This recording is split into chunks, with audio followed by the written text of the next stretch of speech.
Bien, jóvenes, ¿cómo están? Buenos días. Después de tomar un registro acerca de la asistencia y el control de los participantes en la sala, va a ser muy importante que ustedes pues vayan viendo en el marco y en el desarrollo que estamos analizando nosotros, de cómo se van a presentar eh, las monarquías para el siglo XVIII y lo que es el inicio del siglo XIX. Para el siglo XVIII las monarquías se van a consolidar. Por eso que hablan de modelar el, el mapa de Europa o las monarquías de Europa. Y modelan el mapa de Europa.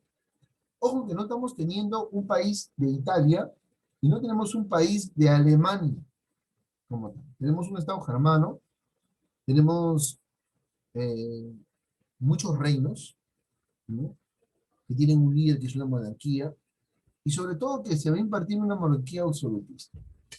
Y de las monarquías absolutistas van a surgir los grandes estados absolutistas o las grandes potencias europeas, las cuales según determinado tiempo en la historia van a empezar a colonizar regiones, ¿no? Y vamos a ir viendo cómo se desarrolla toda esta trama, ¿no? Concerniente a lo que es pues el curso de Historia Universal y netamente a las monarquías europeas del siglo XIX. Tema propio de alumnos de tercer año y secundaria de nuestra modesta casa de estudios de Universal School, el profesor que les habla, Jesús Narro Vázquez, docente encargado del curso de Historia Universal. La clase pasada hablábamos de una monarquía muy importante en el desarrollo y en el marco de estas, sí, de estas monarquías absolutistas, las cuales en un determinado tiempo de la historia van a buscar su hegemonía. Quiere decir que van a empoderarse, que van a posicionarse al lado de otras monarquías que van a ser muy, pero muy importantes en el desarrollo de nuestra historia universal. Como les decía al principio, debido a que ellas van a modelar nuestra historia universal y sobre todo lo que es el mapa europeo.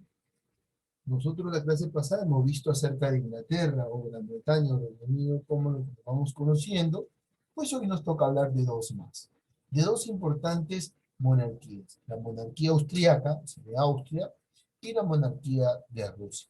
Profesor, un momentito, recuerde usted que Rusia no tiene monarquía. Rusia siempre ha tenido monarquía, ahora pues tiene un estado de presidente Putin, en este caso, pero tuvieron una monarquía y que la monarquía adoptó una posición, ¿no? Cuando se enfrenta o se da una serie de situaciones con con los boyardos.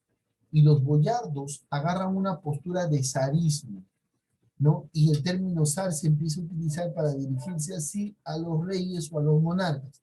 No, no lo llaman rey, sino zar. Y el zarismo empieza a instaurarse. Y son los primeros que van a acuñar este término. Y este término va a ser muy usado en Rusia. Importante para el desarrollo de nuestros conocimientos y teniendo estos datos curiosos. ¿Dónde queda Austria? Profesor, queda en el corazón de Europa, muy cerca a lo que es Polonia, prácticamente cerca al centro europeo. Exacto, muy cierto.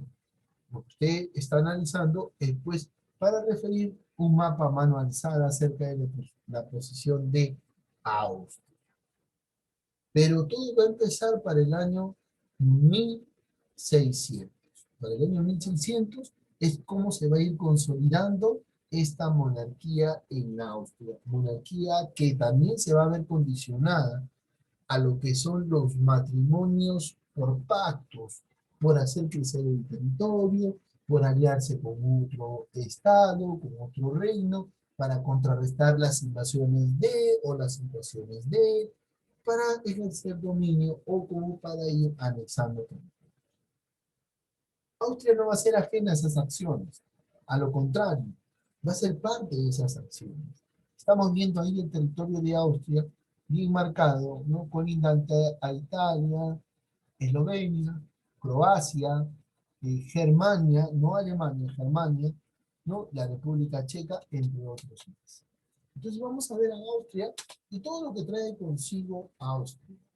El rey que va a empezar este protagonismo por el año 1600 va a ser el rey Leopoldo.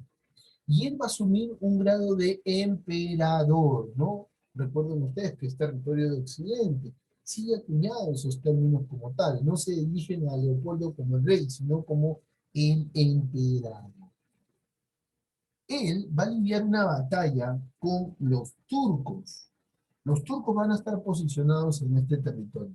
Retrocedemos la imagen para que usted nos entienda, profesor. Vamos acá. Vamos acá. Y usted me dice, profesor, pero Turquía está pero por acá, bien lejos, profesor, pero bien lejos, lejos. Sí, está lejos. Pero por acá está, pues, Hungría. Hungría. Y todos estos territorios, en la segunda oleada de invasiones bárbaras, en el siglo IX y en el siglo X, va a ser dominado por los húngaros. Los húngaros van a sentir el azote de los turcos, y los turcos quieren apoderarse de este territorio. Y es el rey Leopoldo quien prácticamente va a cimentar las bases de ese territorio de Hungría. Se pelea contra los turcos y en el año 1697 él logra posicionarse. Ojo que para años anteriores ya él había sido nombrado rey de Hungría y de Bohemia. Aporte importantísimo que realiza este monarca o este rey para lo que es la trama de la corona austriaca. ¿Qué más podemos analizar acerca del rey Leopoldo? ¿No? Él, para dar fin a esa ocupación por parte de los turcos, ¿no? Prácticamente él va a propiciar pues un pacto de paz, ¿no? En este caso va a ser la paz de Karlowitz. Y esta paz de Karlowitz, ¿no? Va a definir la posición de Hungría y Transilvania. También él va a tener acuerdos con Luis XIV sobre el problema de partir la herencia de la corona hispánica. Luis de Francia, recuerden ustedes que también tiene territorios, por esos matrimonios que se dieron con la corona o con los reinos hispánicos, y que va a entrar en una serie de discusiones, no por el reparto de la península hispánica. Para defensa de sus intereses, ¿no? Y sobre todo de los Habsburgo, ¿no? Va a participar luego en esta guerra de secesiones con la corona española, ¿no? Recuerden ustedes que esta es una de las guerras que también vamos a tener en cuenta y que el año pasado dialogamos muchísimo y que de repente más adelante vamos a retomarla porque se vamos a tener que desarrollar de todas maneras. Así como la guerra de sucesiones, como la guerra de los 30 años y como la guerra de los 7 años que va a definir características bien marcadas por parte de estas monarquías.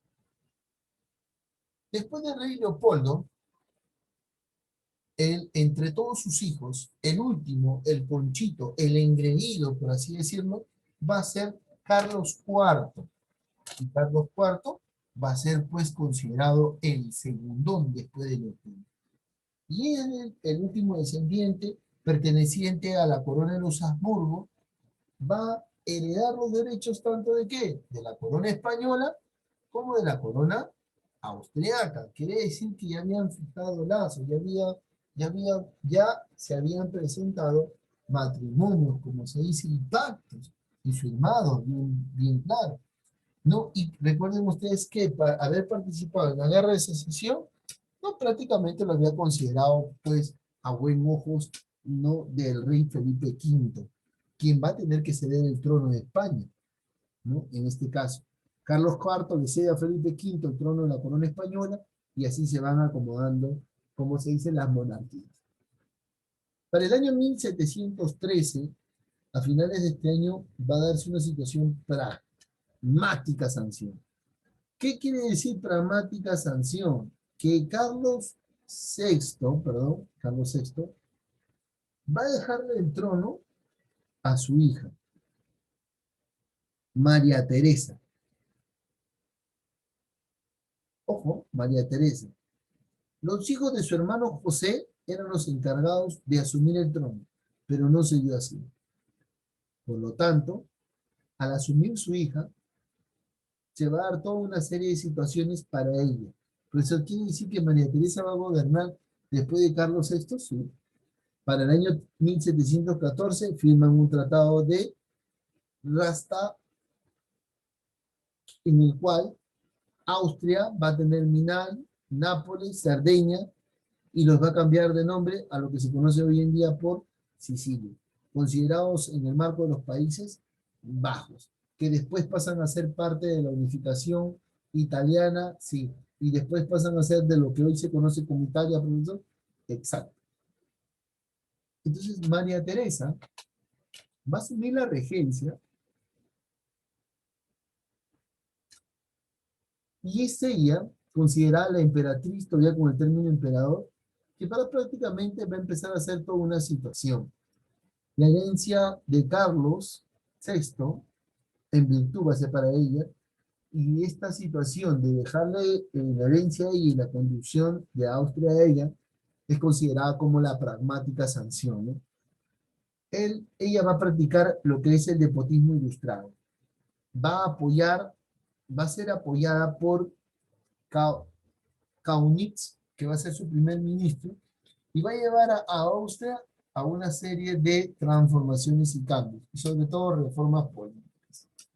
No, prácticamente el territorio de Lombardo y Veneto es prácticamente el territorio en cuestión a querer anexar, a querer controlar y tener ese orden. Se van a dar estas políticas administrativas con la única finalidad de que el poder de la corona no solamente se vea claro en la capital o en una determinada zona, sino que se vea pues plasmado en todos los espacios, ¿no? En todos los territorios. Y eso va a ser muy importante. Su labor de reorganizar, ¿no? Prácticamente el aspecto jurídico con una serie de códex, o sea, una serie de códigos, va a ser muy importante que lo que va a realizar la emperatriz. Y otro aspecto importante, que ella va a compartir el poder con su hijo, ¿no? Este hijo, José II, ¿no? Considerado el emperador después, quien se va a hacer cargo de la corona también, de aquí para adelante, ¿no? En compañía de su hijo Francisco I, ¿no?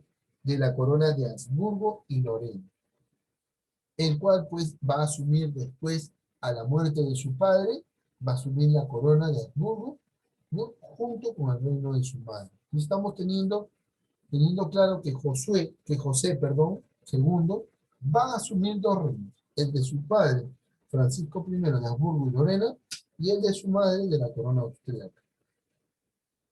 Por lo tanto, se les va a considerar a él como uno de los primeros unificadores. Muy aparte de lo que ya hizo la reina María Teresa, ¿no? Ya con su hijo, José, el emperador, hijo de María Teresa de Habsburgo, prácticamente va a realizar algo similar a lo que hizo su madre. Pero él va a considerar hacer y aplicar un despotismo ilustrado. Por lo tanto, tiene que hacer una reforma. Por lo tanto, tiene que tener ciertas características. Recuerden ustedes que el despotismo ilustrado quiere de que los jóvenes de la sociedad de ahora, o los señores, se formen, que cambien, que se eduquen, que armen la estructura de la sociedad, en este caso.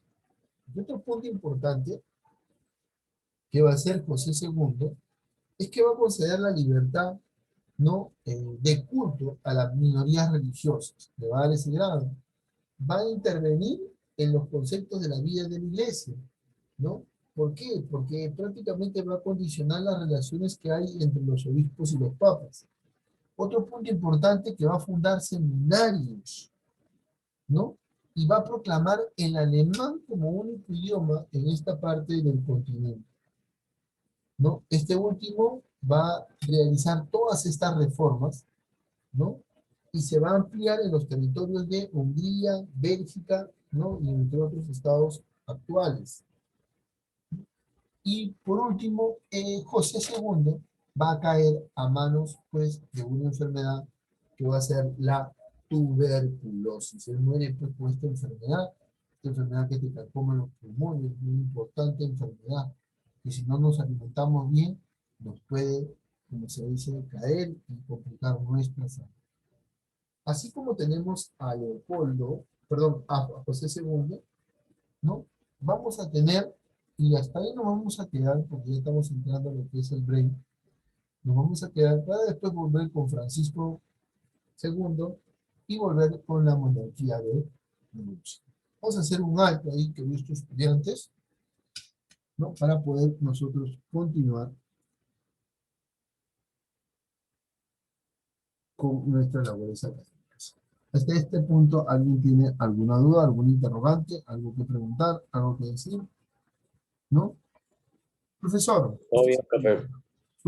profesor, muy bien. Profesor, usted se preguntará, me dice, ¿por qué hablar de los reyes, profesor, de manera general? Vamos a ver. Quiero que ustedes me entiendan algo.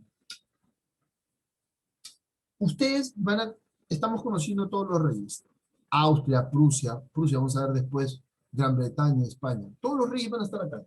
Cuando nosotros nos toque desarrollar, por ejemplo, vamos a tomar una guerra, vamos a inventar una guerra, la guerra de los 7 años. Y ponte que esta guerra de los 7 años tiene relación con la corona austríaca y con la corona francesa. Cuando yo les diga, Francia está yendo por su máximo esplendor con su nepotismo ilustrado, en donde el rey Luis XIV, Luis XIV, no, sí, el rey Luis XIV de Francia empieza, ¿no? Y va a aceptar las protestas de guerra, ¿no? De la corona austríaca por parte de, en este caso, de Francisco II. Ya usted sabe que es de la corona austríaca. Ya usted sabe que él hizo reformas militares. Ya usted sabe que Luis Carlos está despilfarrando el dinero de la corte, ¿no? Que más adelante se va a ver abundante. Imagínense. Y yo les voy a decir ello, y ustedes automáticamente van a decir, el rey de Austria, el rey de Francia, el rey del nepotismo ilustrado, el rey de tal. ¿Me dejó entender? Cosa que ya su cerebro, cuando yo empieza a mandarles otra información, su cerebro empieza a actuar. Está hablando del rey Luis XIV, está hablando del rey Francisco II. ¿No? ¿De dónde? De Austria. ¿Me dejó entender? Vamos a ir a este break, queridos alumnos, y volvemos al regreso acerca de la segunda parte de las monarquías absolutistas del siglo XVIII.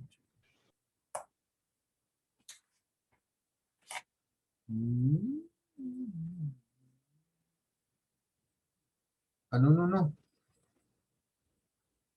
Solo una pausa acá. ¿Qué pasó?